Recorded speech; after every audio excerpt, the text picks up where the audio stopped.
Prosseguindo no estudo de história de Israel, estamos estudando o período que vai na Idade Média moderna, veio o desenvolvimento de Israel nesse período. Vamos agora, estudando a introdução, o item 2 do material didático, as principais comunidades judaicas do mundo. Bom, esse período em que Israel deixa de existir como nação, uma coisa interessante, que é boa por um lado, mas também tem um lado ruim. Mas algo de bom que vai acontecer é que surgirá um rabino, exatamente esse que nós acabamos de estudar, né, no tópico anterior, que é o Judá Hanassi, Judá o príncipe, em que ele vai resolver fazer uma coletânea ou juntar os documentos de pergaminhos, de textos, para fazer uma coletânea das interpretações que os rabinos fizeram na história.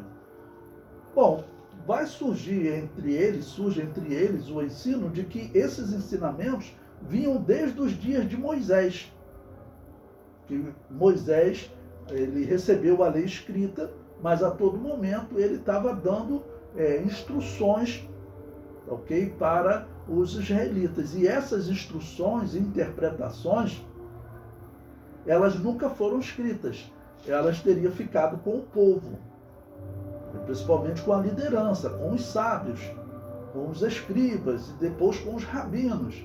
Ok? Então, o que nesse período esse Judá Hanassi vai fazer? Ele vai juntar todas essas tradições, tá bom? Que vinham em textos escritos e que eles não sabem quando começou, mas eles diziam que começou com Moisés, recebendo a lei e explicando. Então ele vai juntar e vai formar obras. É o que nós vamos estudar nesse período agora, bem interessante. Bom, e como vão ser gerados esses documentos? Então, por isso, esse tópico 2, as principais comunidades judaicas no mundo. Eu coloquei aí, primeiro, a babilônica, né? Apesar da gente não gostar desse nome, Babilônia, que é símbolo de idolatria, né? Mas, após o cativeiro babilônio, a história diz que uma grande comunidade judaica ficou naquela cidade. E não foi só lá, na Pérsia também. Nós temos no livro de Esther. Então, quando a Pérsia vence a Babilônia, também muitos judeus ficaram lá na Pérsia. Essas comunidades, elas foram se desenvolvendo com o tempo. Porque você pense, do cativeiro babilônio até Jesus são 600 anos. E os judeus, eles iam se multiplicando nesses países e iam ganhando destaques. Por quê? Eles são abençoados por Deus. Existe uma promessa de Deus a Abraão que os seus descendentes seriam abençoados pela fé grandiosa de Abraão. Tá bom? O comentário prossegue. A comunidade na Babilônia foi uma das mais prósperas. Na prática, os israelitas retornaram ao lugar onde Abraão vivia, Ur dos Caldeus e Harã, antes de vir a Canaã. Isso demonstra um grande retrocesso. Essa comunidade iniciou quando as 10 tribos do norte foram levados cativos pelos assírios, porque nesse período, 722 a.C., a Babilônia era uma cidade que era dominada pelos assírios. Eram cidades próximas, ficavam na Mesopotâmia, né? Ok? Então, a Babilônia era dominada pelos assírios, quando os assírios levaram os judeus cativos, lá em 722. Tá bom? Então, essa comunidade começou nesse período.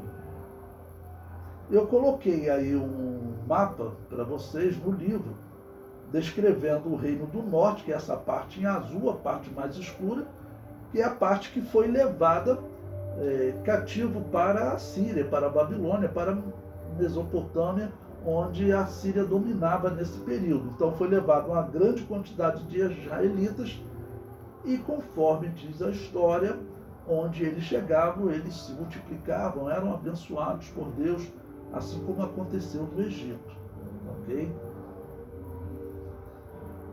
O comentário prossegue. As 10 tribos do norte, em azul no mapa, foram levadas cativos para a região da Síria e também para a Babilônia, que naqueles dias era dominada pelo Império Assírio. Eu coloquei aí o texto de 2 Reis 17, que diz: no ano 9º de Oséias, que é considerado próximo do ano 722 a.C., no ano 9º de Oséias, o rei da Síria tomou a Samaria e transportou a Israel para a Síria, e fê-los habitar em Ala e em Abor, junto ao rio Gozã e nas cidades dos Medos.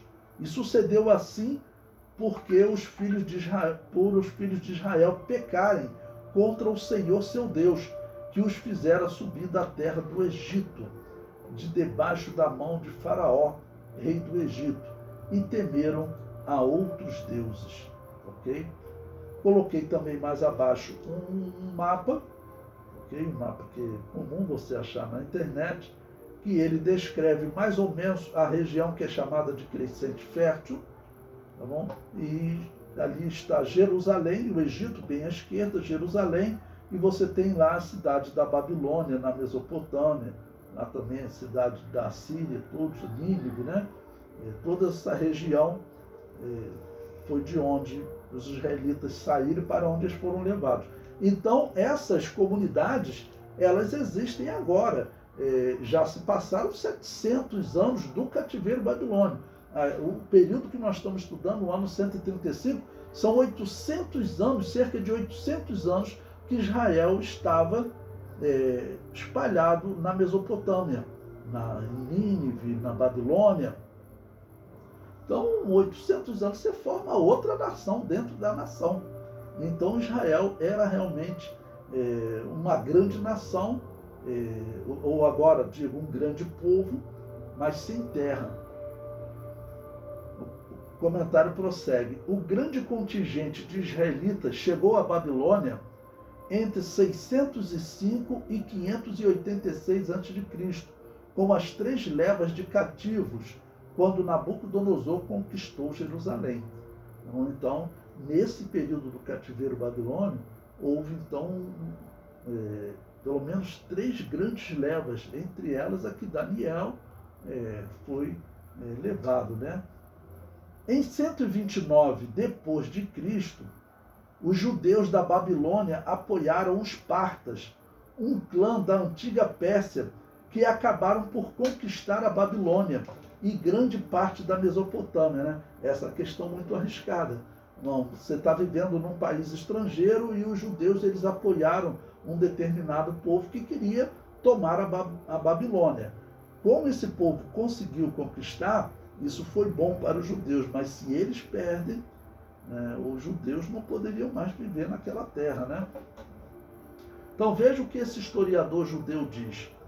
Os partas retribuíram financiando os zelotes na Judéia, opositores de Roma, e elevando o status dos líderes comunitários judeus na Babilônia. Os judeus foram beneficiados quando a rainha Helena de Satrápia de Adiabene e seu filho Isates se converteram ao judaísmo em meados do século I depois de Cristo, ou seja, ali nos anos 50, 60. Então, essa comunidade judaica nessa região se desenvolveu primeiro porque a Babilônia foi tomada pelos partas, que eram simpáticos aos judeus, porque os judeus haviam ajudado nessa conquista, tá bom? Okay? E depois, o que aconteceu? Uma rainha desse povo, aí já próximo do ano 50, que é o primeiro século da era cristã, ela se converteu ao judaísmo. Então isso explica porque havia uma comunidade tão grande de judeus na Babilônia, porque certamente foram construídas mais sinagogas, ok? E foi divulgado ainda mais o ensino da lei. É interessante que o grande rabino que eu falei para vocês, que é o rabino Hillel, ele é conhecido como rabino Hillel o Velho ou rabino Hillel Babilônio, porque, segundo a história, ele nasceu na Babilônia e depois ele veio para a terra de Canaã. Bom, a segunda comunidade judaica, a segunda maior comunidade judaica nesse período era na Galileia. Lembrando, nós estamos estudando o ano 135 a partir desse período agora, ano 135 até o ano 200, até o período que vão surgir os católicos, né? Ok? Então, as duas maiores comunidades, eu contei a história dessa da Babilônia, que era a maior comunidade, era um local onde os judeus estavam vivendo muito bem, ok? E a outra comunidade nesse período era a Galileia. O comentário diz: os israelitas que viviam na região norte não foram tão afetados como os que viviam em Jerusalém. Não? Então, a região de Jerusalém, a destruição foi maior. Mas a região da Galileia, ela fez parte do início da revolta, mas depois ela se rendeu, que era exatamente Flávio Joséfo estava liderando essa revolta, ele se rendeu e ele começou a colaborar com os romanos. Então os romanos não destruíram muito a Galileia, ok? E assim a comunidade judaica nessa região acabou se desenvolvendo.